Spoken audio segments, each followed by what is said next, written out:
இன்னைக்கு நம்முடைய வாழ்க்கையை அழித்துக் கொண்டிருக்கிற ஒரு பெரிய விரோதி, சத்துரு என்று சொல்லலாம், ஒரு நபர் இருக்கிறார்.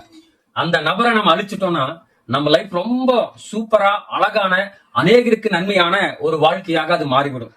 அந்த சத்துரு யாருன்றதான் இப்ப நம்ம பார்க்க போறோம்.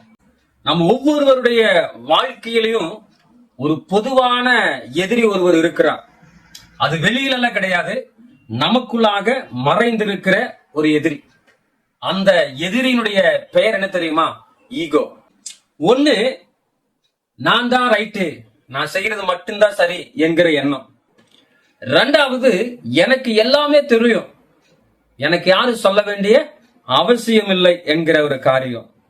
மூணாவது, நான் செய்யற காரியத்தை யாரு ஏன் எதுக்குன்னு எதிர்த்து கேள்வி கேட்க கூடாது என்கிற காரியம். ஆண்டவர் அழகா பைபிள் சொல்லியிருக்கிறாரு, பெருமை உள்ளவனுக்கு தேவன் எதிர்த்து நிற்கிறார், தாழ்மையுள்ளவருக்கோ கிருபை அளிக்கிறார்.